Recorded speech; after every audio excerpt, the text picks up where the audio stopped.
You know Gray Bar for electrical parts, but there's one more thing you may not be thinking of us for that can help maximize your next project's total value.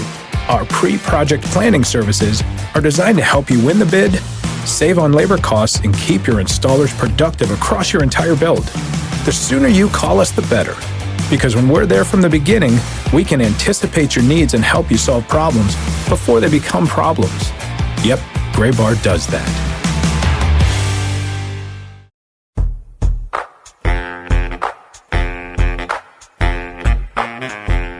Sam, tell me how you pronounce the little candies that are made by the people who make the peanut butter cups, but they also come like in a candy shell, chocolate and peanut butter. How do you pronounce it? The things E.T. ate? Yeah, the things E.T. ate. Yeah, so as everybody knows, those are affectionately known, and I'm only going to say this once, Reese's Pieces.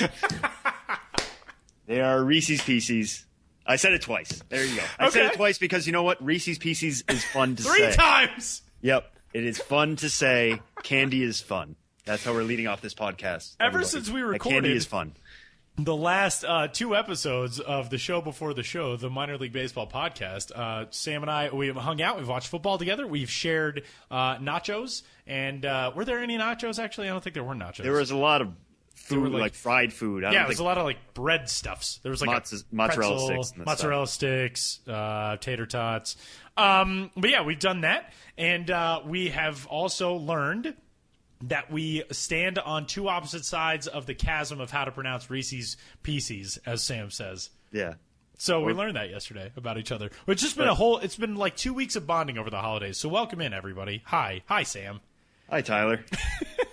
After we got what separates us out of the way. We got it out of the way because 2016, it's all about unity. It's episode number 40 of the show before the show, the Minor League Baseball podcast. Last couple of weeks, we went through the American League, the National League, some wish lists, some resolutions heading into 2016, and we are kicking the new year off with a bang today. Sam, tell us what we got coming up on the show.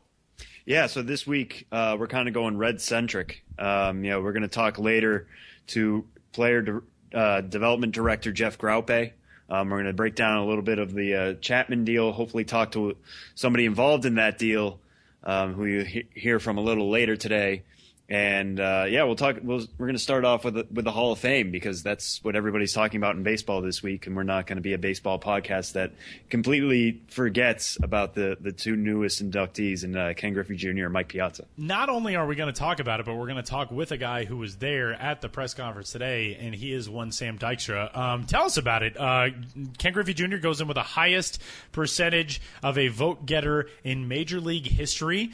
3 guys left him off of their ballots for some reason. We don't know who that was. Mike Piazza goes in as well. He has said that he will go in as a New York Met, which I think most people probably assumed that he would. But to be at the press conference today, to think back on, I mean, you and I are now getting to the point, and I'm a little bit older than you, but we're getting to the point now where like our childhood heroes are the guys who are going into the Hall of Fame, which is cool. What was it like being there for this today? Yeah, it was really neat, and I was happy I was able to get in a question in the press conference, just asking them about their minor league careers, because the thing about these 2, I mean, you don't root for they're if I had a ballot, I would have had 10 people on it, and I hope all 10 will get in. But these 2 as a class is really interesting, at least from our perspective. Griffey being the first overall draft pick to enter the Hall of Fame, which is crazy when you think about it. Shows you how difficult the Major League Baseball draft is. Exactly, and the draft goes back to the 60s, and there's however many first round picks that have first overall picks that have gone in. Griffey's the first. And then you have Mike Piazza, who was drafted in the 62nd round in 1988 in a round that doesn't even exist anymore. He was taken 1,390th. So it's really just the polar opposites. Piazza now is the lowest ever draft pick to enter the Hall of Fame. That's like the most fittingly baseball thing ever, right? Oh yeah, it's just the storyline is just built in so well from a minor league baseball / draft writer's perspective. That just works so well. So it was interesting to hear them talk about their minor league careers today, and they both really talked about how once you hit the minors, everybody's just kind of the same. You were taken first overall, you were taken the 62nd round, but you're still on that same bus. You're still, taking back then what they were calling cold showers. Piazza had a really interesting story about how he was talking to Tommy Lasorda, who's his godfather, and saying like, "Hey man, the showers here are really cold." And Tommy's like, "Good. I want them to be cold. I want them to push you. I want you to be pushed by the idea of a warm shower in Major League Baseball, which, like, if you need a motivating factor, I guess a warm shower is a good one. But I thought that was a really interesting detail. But just that idea of, both guys started out in the Northwest League, applied their trade in the California League. Griffey didn't take very long to get to the majors, was there at 19, was there on opening day, and I think his third year in professional baseball. Did not take very long at all, only a handful of games at Double-A. Piazza had to take his time, develop as such a low-round pick, had to keep proving himself over and over and over again, and obviously turned into arguably the best offensive catcher the game has ever seen. When you look back on Ken Griffey Jr. and Mike Piazza, I mean, those are two guys who left an impact for, what you forget is Griffey, we always think about him as the kid. We always think about him in Seattle. He was playing with his dad. He was the flashy kid. He turned his hat around backwards. He had the shoes. He had everything. He was the coolest guy of the generation. Piazza was kind of the opposite. I mean, like you said, in a guy who had to make it through being a person. I mean, he was drafted as a favor. Tommy Lasorda knew his father, I think, is the story, and basically told the Dodgers, just take a flyer on this kid. We're not really going to expect anything out of him. But when you think about those two guys in their careers, because that was part of that generation that molded guys like us into baseball fans, what do you remember about those two? Yeah, the thing that stands out to me about Griffey is I think the first ever game I went to at Fenway Park was a Red Sox-Mariners game. And I just remember being so excited to go. The Red Sox are a local team, so you're excited to see them, but Griffey was the show. I mean, he was the guy you went there to see. That was around the time that the All-Star game was coming to Fenway. He was in the home run derby there. That was the height of the era of, McGuire and Sosa just hitting bombs left and right. But Griffey was the guy who did everything. I mean, he was the guy who jumped over the wall and made the really acrobatic catch. He was the guy who flew around the bases and slid into home at Yankee Stadium to, win a playoff series, against the Yankees. I'm sorry. So he was just a guy he was the Michael Jordan of baseball at the time. Absolutely. He did everything. He, like you said, he wore the shoes. Everything Griffey did is what you wanted to do as a baseball player. And just that sweet swing. I'm not a left-handed guy, but I did the dwaddle with the bat too, just because he made that look so cool with the motion at the top there. He made you want to play center field in a way that I don't think people had since the days of Mays and Snyder and DiMaggio. That's what always sticks with me with Griffey, was just the swagger and how much he was a player built for the 90s and embraced that kind of, just being the face of an entire sport. With Piazza, guys in LA, New York probably have better connections to him than I do. I always loved his swing too, just going over highlights the past couple of days of his inside out swing to right center, just the amount of power he could show, just driving the ball the other way. As a right-handed hitter myself when I was growing up in the 90s, that's what I wanted to emulate. I did not have the power nearly that he did.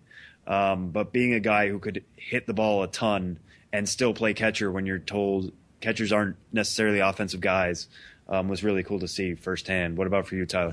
I think you said it just about as perfectly about Griffey as you could put it. He was the guy who made baseball cool again. And I think especially what baseball needed coming out of the strike and coming out of an era where, people forget, after the strike in 94, baseball was in some pretty big trouble. And Griffey was the kid who made it cool to be a baseball fan.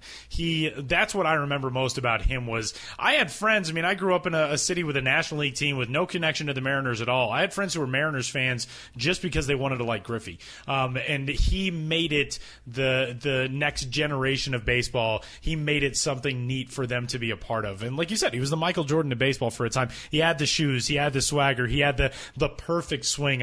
What it was like to watch Jordan dunk, that was what it was like to watch Griffey swing. And that's what was so amazing about him through our entire lives. Even in the later stages of his career, when the injuries bogged him down or when he went, you kind of forget Ken Griffey Jr. was a White Sox outfielder at one time. You still don't remember Jordan with the Wizards. You remember Jordan hitting the shot on Craig Elo. You don't remember Ken Griffey Jr. falling asleep in the dugout with the Mariners in 2010 or being a White Sox outfielder or Reds outfielder in the late stages of his career. You remember him turning his hat around backwards for the home run derby. You remember him scoring the run to beat the Yankees in the ALDS in 1995. I mean, that saved baseball in Seattle. Ken Griffey Jr. was the definition of cool. And Mike Piazza, I think, was kind of from the opposite end of the spectrum in that he made you feel like you could do it too.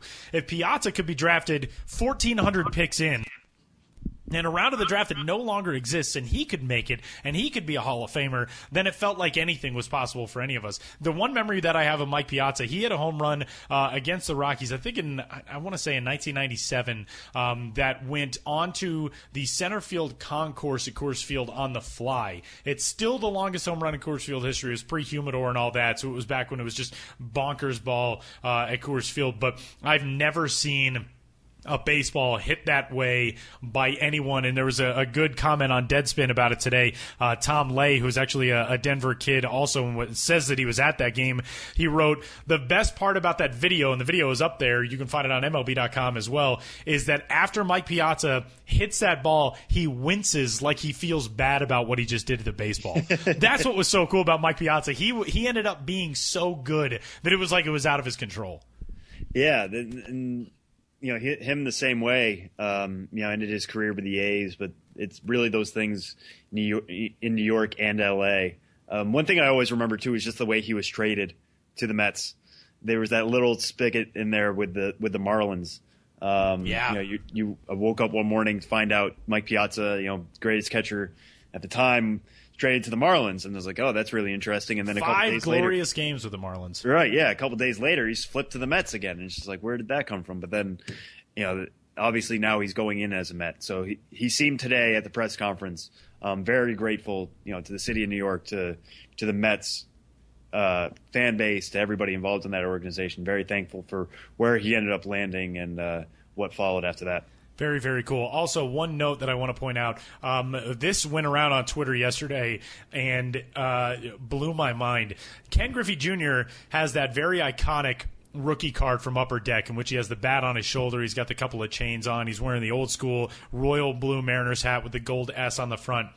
That evidently was actually an airbrushed photo that was initially his Class A San Bernardino Spirit photo that they just changed the look of the hat to make it into a Mariners hat, which I never knew, and it blows my mind. Yeah, I never knew that either. That's kind of weird. I'll share one Piazza story, too, while we're just like okay. Little thing we saw briefly on Twitter. I can't remember exactly where I saw this. But Piazza was, swinging at his home, and for some reason, I can't remember why, Ted Williams was in the area. And, his dad being buddies with Tommy Lasorda, things got called in, whatever. Ted Williams goes to see Mike Piazza swing as a kid. And Piazza's, as nervous as all heck. You're swinging in front of the greatest hitter of all time. What is he going to say? What is going to happen? And, somebody asked Williams, do you have any pointers for him? He's like, no, he'll be fine. He'll be a major leaguer. And this is before he was drafted. So, nobody thought, hey, this guy's going to be drafted low. We should set expectations really low. Ted Williams saw something in his swing from a young age. And the kicker to the end of the story was Ted asked him, hey, Mike, have you ever read my book on hitting? And Mike smiled a big smile because he knew he had memorized the entire thing. That is awesome. Yeah, that's just 2 Hall of Famers now. Also, fun fact, same book that Chris Bryant's dad used to teach Chris Bryant and Joey Gallo how to hit. So see, there you go. It's all baseball symmetry. All comes back to it. Sam, let's move along. Congratulations to those guys, by the way, since we know they're obviously tuned in to the Minor League Baseball podcast, the show as they do every week, of course, which you can rate, review, and subscribe on iTunes, which I'm sure both Mike Piazza and Ken Griffey Jr. have done. But there was a trade that went down last week in what would constitute a shocking way, I would say, for a lot of people who did not really see it going down in the way that it did. But the New York Yankees acquired fireballing closer Aroldis Chapman from the Cincinnati Reds. Obviously, we're going to talk about this story a lot coming up with Sam's interview, but this trade has sparked a whole lot of different opinions. The Yankees sent 4 prospects to the Cincinnati Reds to get Aroldis Chapman. None of those guys was ranked higher than number 6. And I think, as it looks from a baseball perspective, the Yankees really made out pretty well getting a guy like Aroldis Chapman. But there is so much more that goes into this trade. Chapman, Major League Baseball is still investigating the domestic violence incident against him. That could result in a suspension, which could, I heard the other day, depending on the length of that suspension, could delay his free agency until after the 2017 season. That's all at the Major League level. At the minor league level, the Reds now appear to be committing to a rebuild. But did they get enough in this deal? Because that's what I think this is coming down to. You're trading a guy who's obviously damaged goods for what Aroldis Chapman is alleged to have done, but the prospect package that they brought back, I think, has a lot of people asking questions. Yeah, well, this just kind of plays into the thing you mentioned it there, that the Reds are rebuilding, so they're going to take as many prospects as they can, and what they've essentially got here, I think, is a little bit of a they took 4 guys: Eric Jagielo, Rookie Davis, Tony Renda, and Caleb Cotham. None of which stand out as like top 100 guys. We go back before this news broke on Chapman about the domestic violence issues and the possible suspension that's going to come down from that. The Dodgers were rumored to be interested and had agreed to a trade. And the return package there, at the time, they didn't say exactly what it was, but it believed that it was a top prospect involved. And later it kind of came out that Jose Peraza was initially involved in that deal. He ended up going to the Reds anyways, and the Todd Frazier deal with the White Sox also involved that 3-team trade. But Jose Peraza is definitely better as a prospect in current value right now than anything that the Reds got for Chapman from the Yankees. That said, there are some interesting pieces here. It's not something I would necessarily write home about, something to get super, super excited. But Rookie Davis is coming off a really good year between 2 levels this year. Eric Jagielo, former first-round pick out of Notre Dame. Davis this year actually has jumped up. MLB.com kind of redid their rankings once these guys came into the Red system. So Davis checks in at number 8 now in the Red system, 1 spot ahead of Jagielo, who's number 9. So they got 2 top 10 prospects right now in what is a very good system. So these guys will definitely help them. Whether they're impact guys will kind of remain to be seen. I personally, I'm a little higher on Jagielo. They have him down for 60-grade power here. I think he could certainly develop that as a third baseman. He is an advanced college guy. Had some problems this year with a knee injury. So once he gets healthy, I think he's going to be an interesting piece for them going forward, especially now with Frazier out, kind of clearing that spot at the hot corner. So we'll see where it goes. But you're right. Not knowing exactly how long Chapman's going to be suspended, not knowing if the Yankees are going to get another year out of him. The Reds basically got what they could out of a trade for him. He's no longer in the system. He's not their headache anymore as far as this suspension goes. And they got something. So that's kind of where it stands, I think. Yeah, I think that's a really good point, is that he is no longer their issue to deal with. Jagielo was the higher-ranked prospect of the 2 ranked guys at the time of the trade. Sam noted their updated rankings. He was number 6 for the Yankees when the trade went down, and Rookie Davis was number 10. Tony Renda and Caleb Cotham obviously going along in that deal also. But yeah, I mean, at this point a year ago, if you would have thought that the Reds were going to deal away Aroldis Chapman, I think you would have expected a much more differently structured deal than this. But we saw that it appeared like such a deal was set to go down with the Dodgers, and then all this off-the-field stuff broke, and that's really the bigger story, is what comes out of that, and not necessarily what it means from a baseball standpoint, as we know in these circumstances. So we wanted to discuss the prospect impact of that for the Cincinnati Reds, who it appears at this stage have gone into full-on embracing the rebuild mode headed toward 2016 and beyond, and maybe, as of right now, I would say pretty clearly cut the most difficult baseball division in Major League Baseball in which to compete. Last but not least, in 3 strikes of episode number 40 of the Show Before the Show podcast, there was a phenomenal story put on the site this week by our good pal Josh Jackson, who kind of dove into the tale of minor league free agency. And the world of minor league baseball is unglamorous in a lot of ways. Minor league free agency is the dog-eat-dog, most difficult and least sympathetic part of the world of minor league baseball. And Jeremy Barfield, who was featured in this story, formerly of the Rockies organization most recently this season, but obviously spent a lot of time with the Oakland Athletics. He's been a well-traveled guy throughout the world of minor league baseball. He put it pretty clearly when he said, quote, "Nobody cares about minor league free agents. Honestly, I don't know where I'll end up or if I'll get a job. It's the same situation a lot of guys are in, and there's nothing we as players can do. They say if you don't like it, play better, but it's not always based on how you play." This is a great story. This is one of those ones I think everybody who's interested in minor league baseball really should check out. Oh, for sure. And Josh did a great job. He chose 3 kind of case studies here: Matt Perk, Jeremy Barfield, as you mentioned, and He-Man Choi.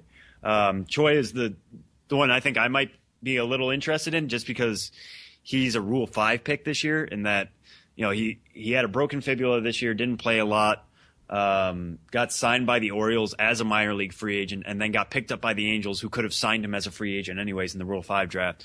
So it's just really interesting how that works out. But it's something to consider when you're looking at the box scores, going to games, and finding out this guy signed as a free agent.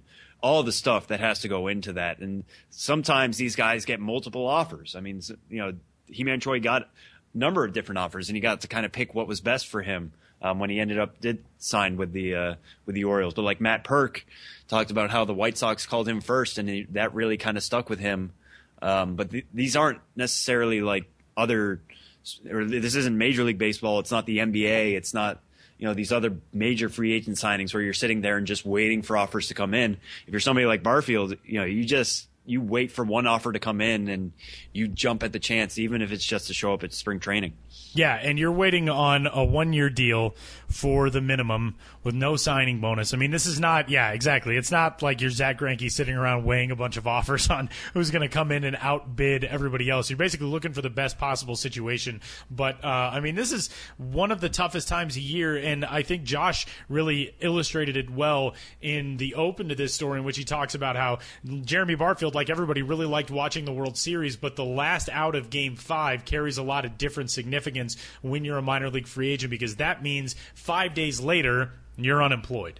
And so this is one of those things that you don't really think about when you punch your ticket. You buy a $9 seat to a game in June. These guys, in a lot of cases, are really fighting for their employment. They're fighting for their professional lives from a day-to-day basis. And it's not a circumstance for most of them that they've got some big financial cushion to fall back on, because the vast majority of guys did not get a huge signing bonus, were not drafted very high. So this is a really stressful time of year, and especially now as it gets into January, you start getting toward pitchers and catchers reporting. This is a tough time of year for a lot of guys who are still wondering where they're going to end up and if they're going to land anywhere going toward 2016. Yeah, a lot of these guys have to go into independent ball, and that's another worry. Barfield talked a little bit about what that process is like, is that you're packing into, you know, as many hotel rooms, as many people as let you sleep on their couch as you can, and just waiting for offers. And sometimes you hope it's the best place, but sometimes, you know, you're 27 and you're an outfielder, and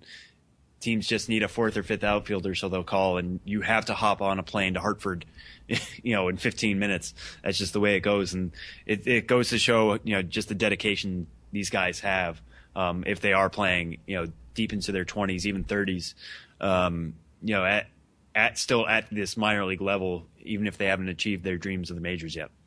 Jeremy Barfield, if you want an idea of how his 2015 went, he started the season in the Rockies organization in spring training, was released shortly thereafter. He played in independent ball for 34 games for 2 separate independent teams. He played in the Mexican League for 11 games with Quintana Roo. That's a team in Cancun. And then he was brought back to the Rockies organization, where he played combined 26 games with AA New Britain and 42 games with AAA Albuquerque. So he's played in 68 minor league games in the United States in affiliated ball while playing the entire season. That was the small little snippet of his year that was spent actually in affiliated ball in the States while still playing the entire year and just bouncing all over the place. So it's definitely it's a gauntlet for these guys. Yeah, for sure. Let's wrap up Three Strikes then for episode number 40 of the show before the show. Again, congratulations to Major League Baseball's 2 Hall of Famers and guys who had some pretty illustrious minor league careers. Sam will have a story on that coming up on the site as well. Mike Piazza and Ken Griffey Jr. Headed into the Hall of Fame this summer. But we are going to pivot to some perhaps future stars of the major leagues and hear about the next step in the Cincinnati Reds organization as a big deal made to send Aroldis Chapman out of town and acquire a package of prospects. Jeff Graupe will join the show coming up next, the player development director of the Cincinnati Reds, to discuss that deal and more with Sam.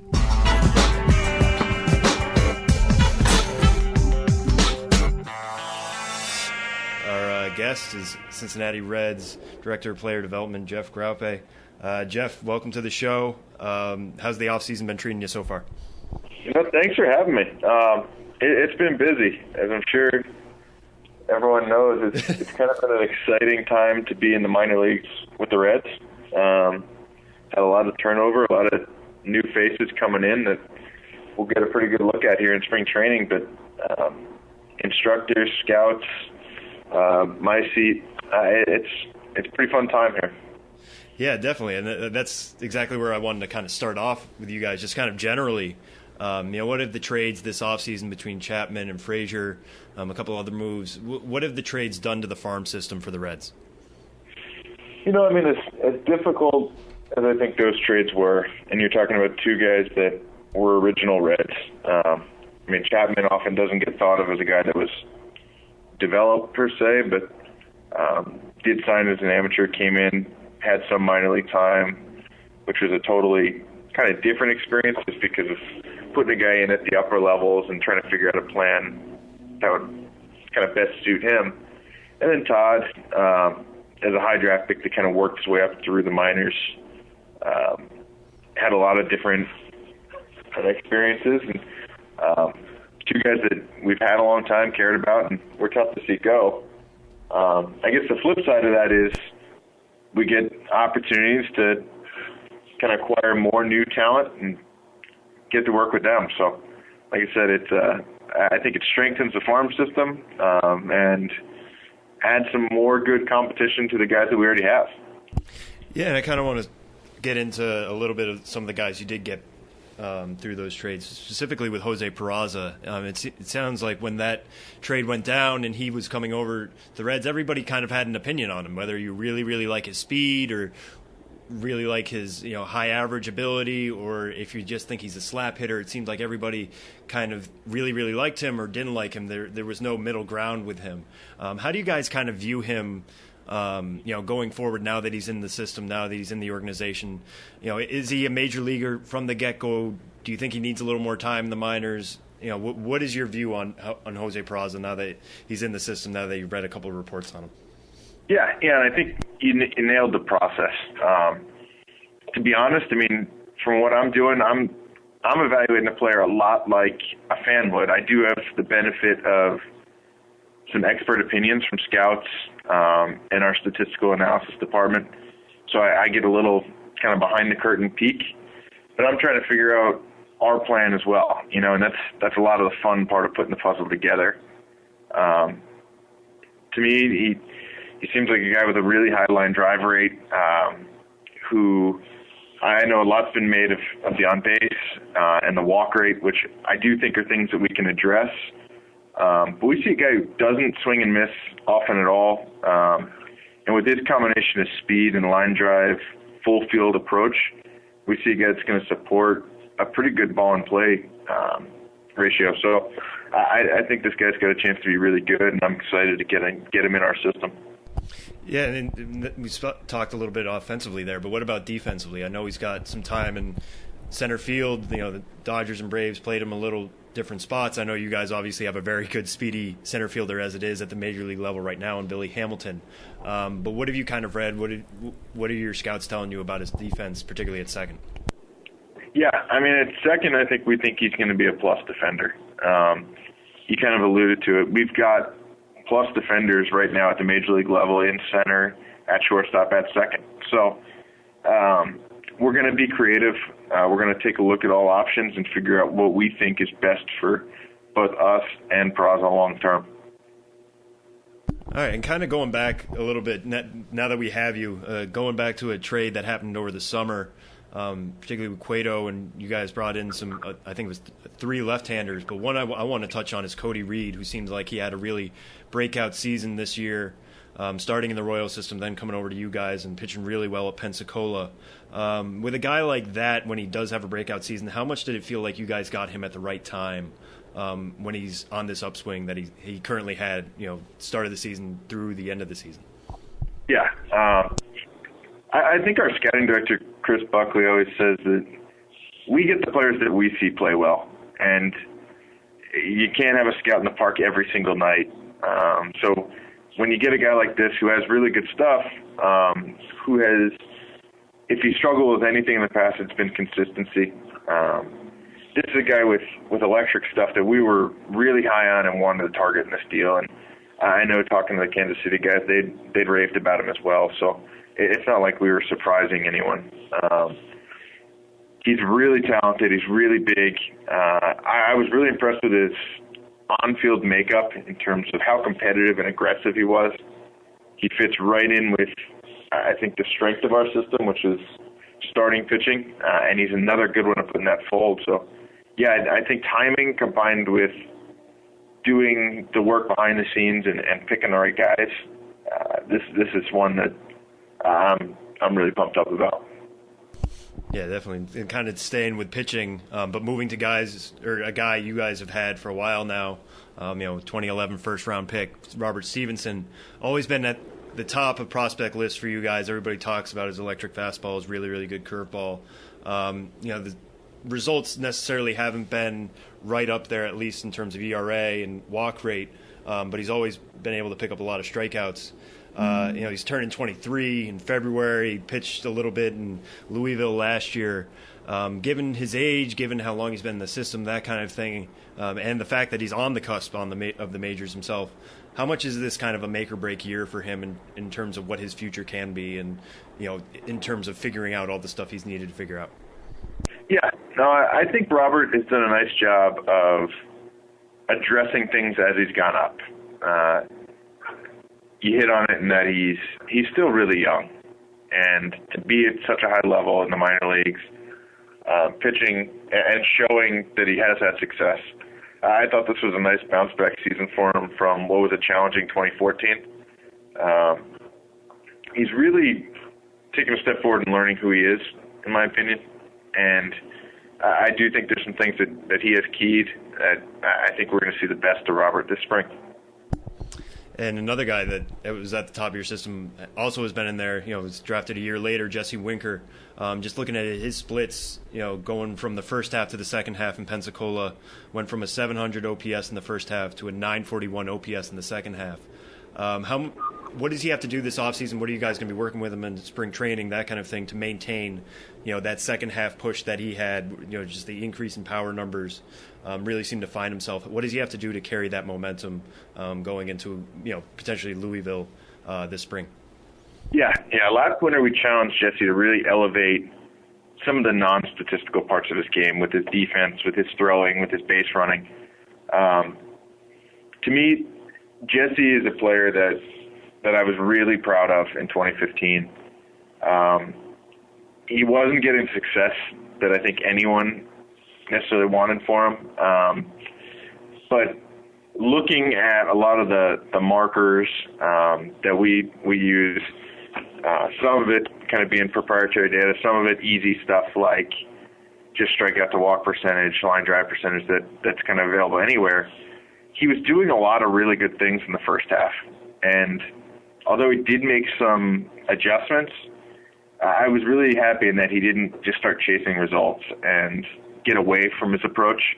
And I think a lot of the success that could have been expected started to happen in the second half. And it's nice that it broke down in such an easy split, first half, second half. But I think he showed what he's capable of. And I think he really did a great job of battling through and learning through the adversity of not having immediate success in the first half. So to me, it's a great year, and that he's better than he was when he started it. So that's positive for me. And just kind of to touch on one other move, Reds made this offseason, bringing in Jake Cave as a Rule 5 pick. I know that's a major league move. He has to stick with the Reds at the major league level. But as a guy who played Double-A last year at Trenton in the Yankee system, another Yankees guy you guys are bringing over. What are some of the reports you've read? What are you hearing from your scouts? That made you guys believe he's a guy who could compete at the major league level and keep a job there. Yeah. I mean, I think he has a bunch of things going for him in terms of versatility, the ability to play all three outfield spots. He has a carrying niche where his splits tend to Lindsay to believe that there's a role that he could be successful in, and everything we've gotten on his makeup is that he can be challenged. And kind of jumping back to what we talked about with Winker in terms of facing adversity and not folding. So I think kind of the stars aligned, and there ended up being a pretty good opportunity for us there to take a shot like this, and hopefully it pays long-term dividends. And I'll leave you on this one. Given the amount of moves the Reds have made, bolstered their minor league system, farm system, all that. Who's the player you don't think anybody's talking about enough that the Reds have got this offseason, or even during the season with a couple of the moves they made? Who's a guy who isn't getting the attention you think he deserves, or is set to surprise people in 2016 as a new guy? I guess that's a tough one. As a new guy, I was really excited about what Curry Maya showed. I think his raw stuff, I think everyone saw it on the All-Star circuit, what he can do. And I think his best is still in front of him. Internally, I think Tyler Mahle had an incredible year as a high school pitcher who's just gotten better every year. I think he throws harder than a lot of people realize. His command is really up there with anybody in our system, and he's trying to get a pretty great 2015. So I'm excited to see what he can do as a bounce back rookie. All right, great. We'll look for both of them this upcoming 2016 season, starting with spring training here in the next month or two. So that'll do it. Thank you so much, Jeff, for joining us, and enjoy the rest of your off season and the season to come. No, thank you very much.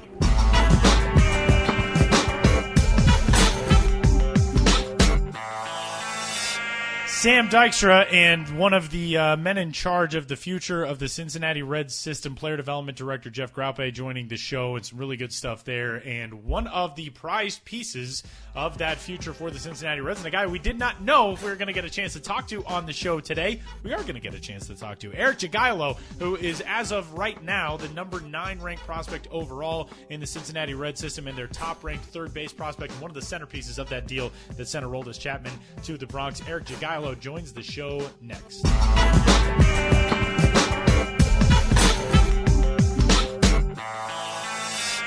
We are going to continue along talking about this fresh face in the Cincinnati Reds organization, a series of them, but one of them joins us now. Eric Jagielo is the newest top third base prospect in the Cincinnati Reds system. And Eric, welcome to the show, man. The trade goes down. You are now a member of an organization, a different league. You're going to be going to different minor league affiliates, all that kind of stuff. But it's obviously got to be pretty exciting for you as well. Just give us kind of some of your thoughts when this trade went down. You knew you were going to be headed over to the Cincinnati Reds system. Yeah, first off, thanks for having me and everything. But yeah, it was an interesting time. I've never really gone through this. This is only, a few years into pro ball, so definitely the first time I've gone through and whatnot. So I didn't really know what to expect. The weather. I'm up in Chicago right now, and the weather wasn't good that day. We got a lot of snow and everything, and so I was outside helping my parents shovel the driveway, so I didn't have my phone on me or anything. Had no idea that, the Yankees were even thinking about trading anybody. And then next thing you know, I get a voicemail from Brian Cashman. And then about 5, 10, 15 minutes later, I get another phone call and I answer it. And, he kind of gave me the news. But, after that kind of settled down, I'm really excited to join the Reds organization. And I couldn't be more excited for this opportunity. Yeah, and have the Reds reached out to you yet and kind of explained, what your role is going to be in the system, or anything, any kind of expectations they have for you coming into this first spring training?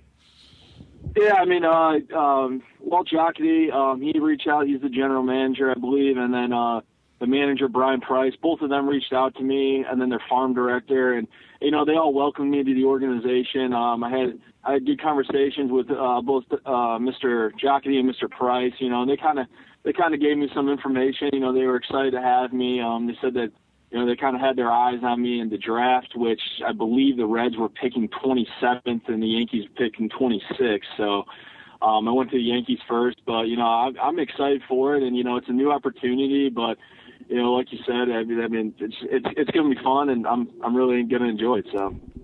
Eric, when you make a move like this, obviously it's going to present some challenges no matter what, but the nice thing in this circumstance for you is you get to go over with a few teammates, and Rookie Davis is one of those guys who joins you going over.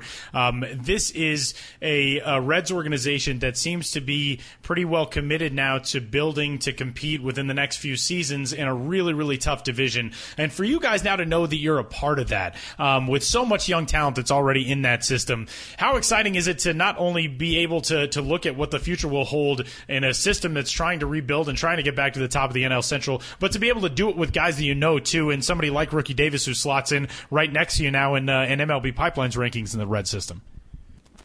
Yeah, I mean, I'm fortunate enough where there's, 4 great guys going over there with me. They picked up Jake Cave, who's one of my best friends. I played with him for the past 2 seasons. They picked him up in the Rule 5 drafts, and then you got Rookie, Caleb, and Tony Renda.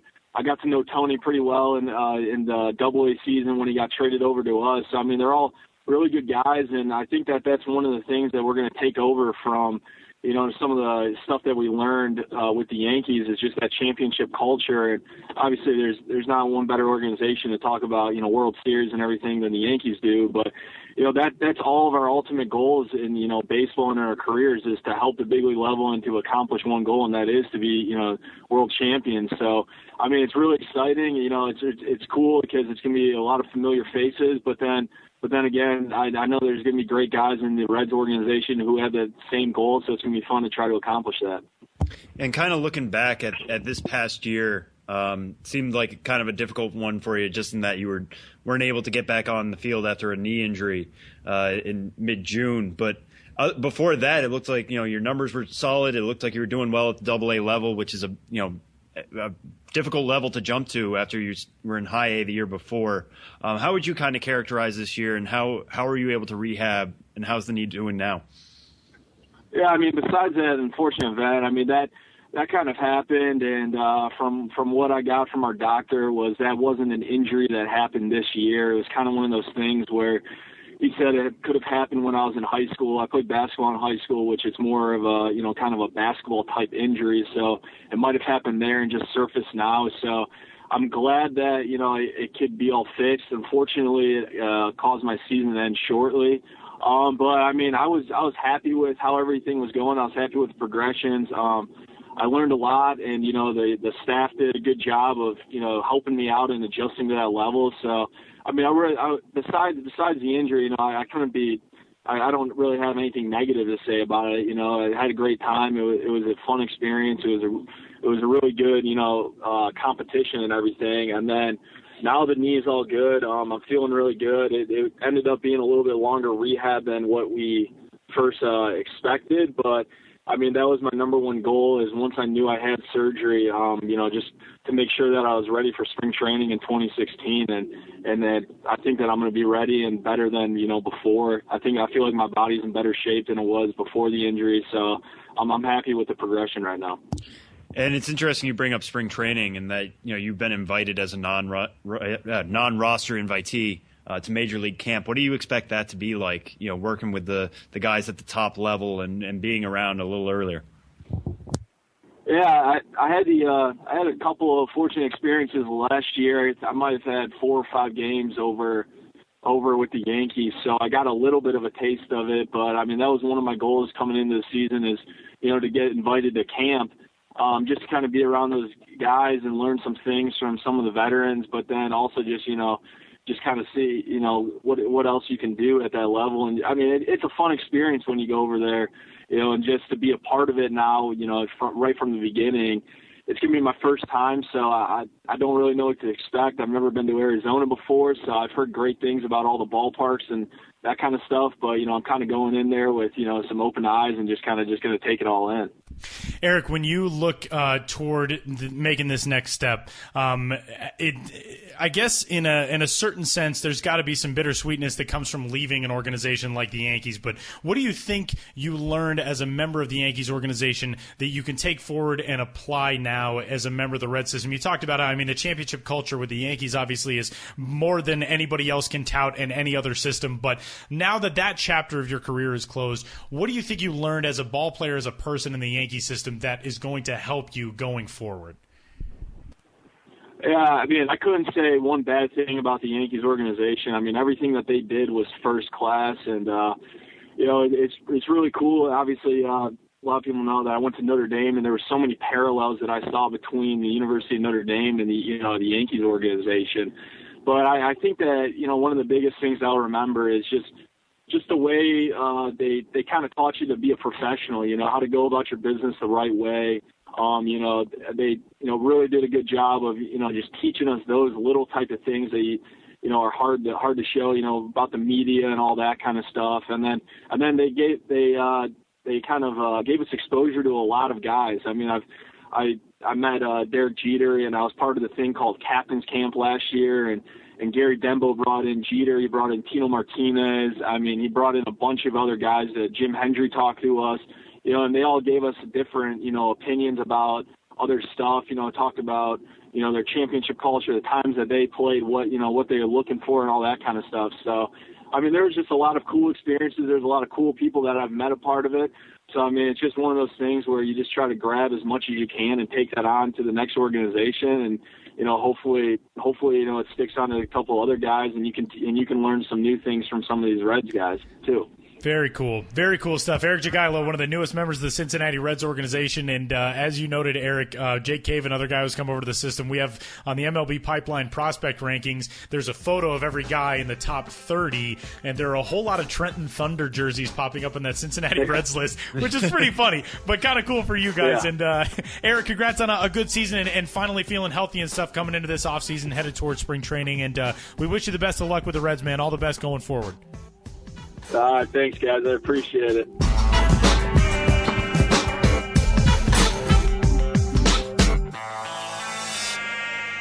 Well, if you look out the window where I am and where I assume you guys are, it doesn't really feel like opening day is 3 months away, but opening day is 3 months away. And we welcome in our good friend Benjamin Hill to discuss some things that will have some serious ramifications for opening day. Hey, Ben. Hey, Tyler. Hi, Sam. I actually just made that judgment on the weather there without actually knowing what the weather is like there. Is it nice? It's dark at 5:40 in the Oh, okay, yeah. So it's miserable the way it is here also. It's 3:40 and it feels absolutely miserable. Okay, good. Then I'm glad I didn't lie. Well, let's tackle the big story of the week, which is this. The Hartford Yard Goats, who are set to open play for the 2016 season, formerly the New Britain Rockcats, will be doing so. We know that there will be a Yard Goats team. We don't know where that team is yet playing. Ben, fill us in on the latest. Well, we do know the team is going to be playing in Hartford. They were the New Britain Rockcats last season, and now they are relocating to become the Hartford Yard Goats. The issue is due to some money issues between the developer that's building the stadium, which is called Dunkin' Donuts Park. Issues between the developer and the city, which is funding the stadium, have brought construction to a standstill. There's approximately a $10 million that needs to be accounted for right now due to cost overruns in construction of the stadium. It's a very complex situation, involving, minor league baseball, the Eastern League, the ownership of the Yard Goats, obviously the developer center plan, which is developing the stadium as well as the surrounding area, the city of Hartford, which is largely footing the bill for this project. A lot of moving parts. I'm sure people in the local media in Hartford could talk about this for hours. But the bottom line is that for the third season in a row, we're going to have a minor league team opening the season on the road while they wait for their new ballpark to be completed. That was El Paso's situation in 2013, Biloxi Shuckers in 2014, and now it's almost certain to happen in Hartford. So nothing is set in stone. There's nothing official announced, but I can guarantee you that right now contingency plans are being drawn up. People are scrambling all over minor league baseball in their various capacities to figure out what are we going to do come opening day when this new stadium in Hartford is not going to be ready. Is there any indication that this could last as long as June as it did with Biloxi this year? Would the road trip have to last? I know like they're still figuring things out. It could get figured out this week or anything like that, and that would speed up the process. But is there any idea of how long this opening road trip could be? No, I mean, this really didn't blow up. These cost issues and these tensions between the city and the developer didn't really blow up until very much at the end of the year. Like late December, during when most of the baseball world was sleeping during the holiday break. So there's so much to be sorted out. There is no real clarity right now in terms of how long this could go on. It's not so much that construction started late, as was the case in Biloxi last year. It's just that now they've gotten to a point where it's hard to proceed given the vast differences that are now taking place in terms of how much is going to fund the ballpark, who's going to foot the bill for that, and how they can proceed in a manner that makes all parties, well, I don't think anyone's going to be happy, but at least satisfies everyone to some degree so things can keep moving and minor league baseball can be played in Hartford hopefully as soon as possible. Well, and the crazy thing about this situation is because, like you said, Ben, it kind of erupted so late, the Yard Goats and the city of Hartford, the ownership, the franchise, they're left with somewhat limited options now, especially being 3 months away from opening day. There's a story in the Hartford Courant about how possibly they could be playing in an extended road trip playing at the home ballpark of what would technically be the visiting teams. They opened, for example, against Richmond. Maybe they play that series at the Diamond in Richmond. Don't know what the scenario would be surrounding that if it was to be a permanent road trip. There also are other ballparks in Connecticut, sort of in the Hartford area, but even some of those, it appears, would not be an option. New Britain, their former home, where we saw last year Biloxi actually played some old games or some games at their former ballpark in Huntsville. That's not an option. An independent league team has moved in there. Yale Field, which used to host the New Haven Ravens, there is some work being done there, so that doesn't appear to be an option. Dodd Stadium in Norwich does seem like it could be a place for the Yard Goats to land, at least temporarily. Now, Eastern League President Joe McEachern said that's not something that I'm really comfortable exploring publicly yet. But at this stage, this, because it comes up also late, puts this team in this front office, especially, in a really, really tough spot. And I think they somewhat we're starting behind the eight ball already. There was a whole controversy over the name, obviously, and it just seems like right now this is the last thing that anybody in that front office wants to deal with.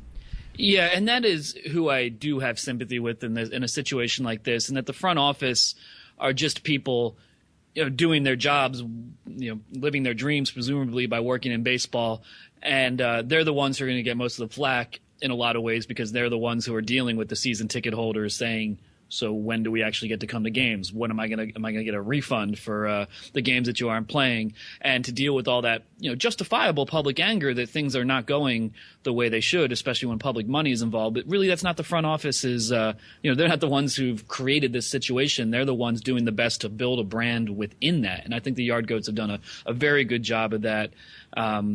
Staying positive, within that situation. But just in general, there's so many moving parts right now. It's just really hard to say how things will go. Well, to kind of move it towards the same realm of ideas of minor league baseball, parks, and that kind of thing. You talked this week with a West Michigan front office guy about public funding and what goes into that and how clubs kind of secure, or private funding, how they secure that to build a ballpark. What did you hear from him? Well, just in the midst of another controversy regarding building a stadium, I decided to write a story which will be up on the site on Friday, January 8th, 2016. Just to solidify ourselves in place and time here. Time is a flat circle. But I was thinking, there's so few ballparks that are completely privately funded, and it got me thinking about West Michigan Whitecaps, whose Fifth Third ballpark is privately funded. So I talked to Lou Chamberlain, one of the franchise co-founders, and talked to him how he went about, leading the charge to get a privately funded stadium, which really involved, accumulating a lot of private investors, and getting enough money to then go to a bank, to have enough equity to then to get a commercial loan that would fund the actual project. And they were successful in doing that. Lou Chamberlain and his partner, Denny Baxter, they got involved with the Kane County Cougars prior to working in West Michigan to give themselves, experience in the industry to really understand how things work, and they pulled it off. And now that ballpark, Fifth Third Stadium. There's so many Fifth Third ballparks. Yeah, there's like 75. It's like BB&Ts. There's a bunch of those too. Right. Yeah. But Fifth Third in Michigan in West Michigan is now 22 years old, and because they funded it privately, then they get to make the decision on how to reinvest that money, how to make stadium improvements, and really how to control their whole revenue stream. So it's worked out really well for them. And of course, I asked Lou Chamberlain. I said, "So do you think more teams should follow this model? Do you think this is something that can be done now?" And he said, well, there's huge benefits. It's definitely possible, but he thinks it'd be a lot harder in this day and age to pull it off because the costs of doing this have risen so much more. Even in a period of 20 years, they have risen by huge amounts. The cost to both build a stadium and the cost, in most cases, to acquire a franchise. So the amount of money that you would have to raise up front completely privately is a lot more than they did, which I believe for the stadium was something along the lines of about $6.5 million, which equivalent of 10 or 11 million right now. And you cannot build a ballpark right now for 10 or 11 million dollars. So it would be a lot harder to do it privately. But it was just great to talk to someone who did go that route and who is reaping the benefits. The whole franchise is obviously reaping the benefits, and to hope that somehow that can be a model for the future, although it is very difficult.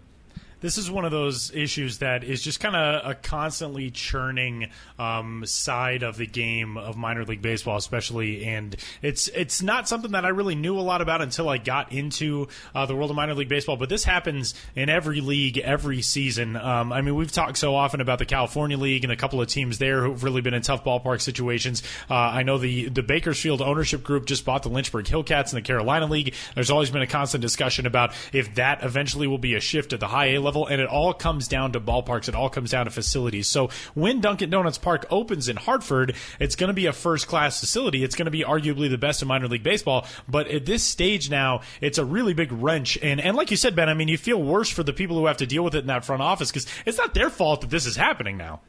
No, it's like working in like any customer service job. Right. Someone has an issue with their product, they're not going to be calling for a solution and speaking to the person who caused that problem, but they're going to transfer their anger into whoever is representing that organization. And, that's what the front office has to deal with. And it's an unfortunate situation, but Biloxi made it through on the other side. El Paso is a huge success story in a lot of cases, and they had to deal with this as well. So what you hope is that this doesn't become too over-the-top challenging, and that in a couple years we'll be looking at this whole thing as a success story, not just for the team itself, but for the city of Hartford, which is, using Dunkin' Donuts Park as a centerpiece for a much larger downtown redevelopment project. That's the public funding side of it. The private funding side of it, you can read in Ben's story, which is about the West Michigan Whitecaps and their ballpark. And so, again, it's one of those always spinning carousels of minor league baseball, and really interesting stuff. Today, on the day in which we are recording this, is National Bobblehead Day. And I am not in the room with you guys, but Sam, I hear that Ben has brought some honored guests for the day. Yeah, we were carrying stuff to the room to record this, and I just saw him carrying a bunch of things. I was like, "What are you bringing?" And I forgot it was National Bobblehead Day. So these are things that if you ever get to see Ben's desk, I know Tyler, you've seen it when you visit. Yep, just with all these things. It's hallowed minor league real estate. Yeah, exactly. It is. There's not much square footage in that hallowed minor league real estate. Well, it's New York, so it's very fitting. It's exactly. really valuable, and it's the size of a coat closet. Exactly. Yeah. And I like my apartment, but again, I don't have tons of space. So people talk to me knowing what my job is, and they think I have 4,000 bobbleheads. Really, I only have about 15, and most of them are on my desk because, where am I going to put them all? But through the years, I have collected a lot, and in honor of National Bobblehead Day, which was started last year by the National Bobblehead Museum, which will hopefully become a physical place at some point. Two guys in Wisconsin have started that effort. But today is National Bobblehead Day, January 7th, 2016. So I brought in my three favorite bobbleheads that I've collected through the years and that now reside on my desk. And, to kind of serve as a chaser to the stiff shot that there was the stadium talk that we just went through.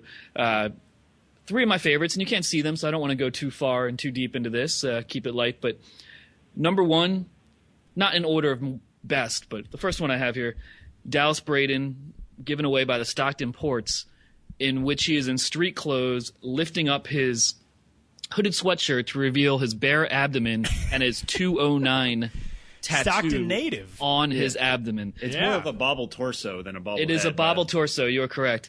But Dallas Braden is a Stockton native. He pitched a perfect game for the Oakland A's a number of years back, became even more of a local hero, came back to Stockton, got the key to the city, was honored at a Ports game.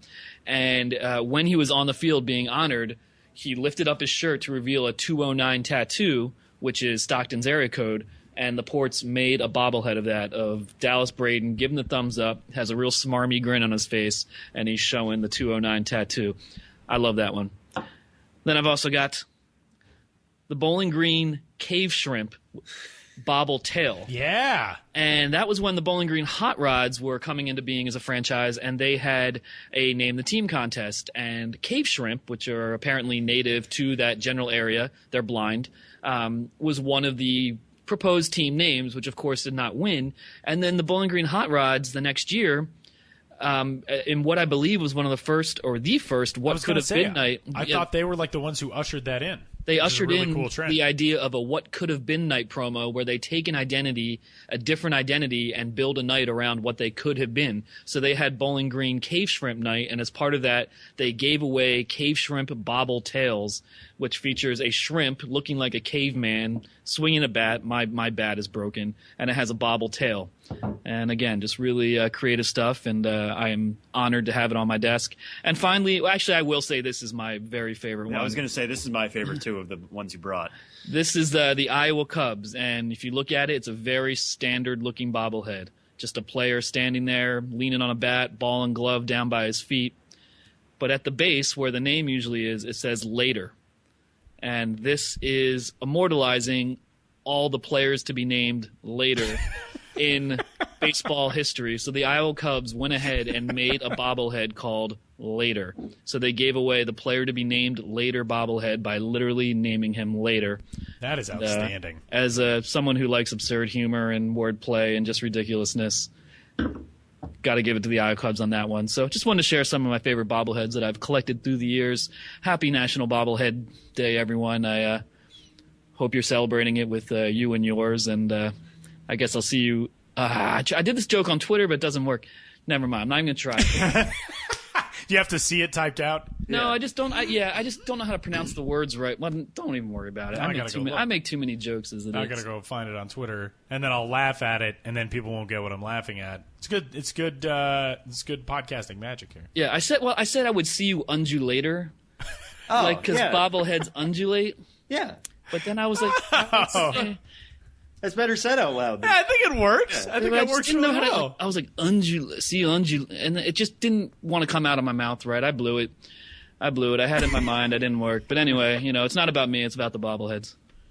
Oh, man. He is Benjamin Hill. You can follow him on Twitter. He is at Ben's Biz. You can check out the blog, bensbiz.mlblogs.com as well. And you can check out Ben's story, West Michigan, the ballpark history there, and how it kind of ties in light of the recent events as they've affected the Hartford Yard Goats in opening the 2016 season. Ben, we'll do it again next week. Talk to you soon. Thanks, guys. It's always a pleasure.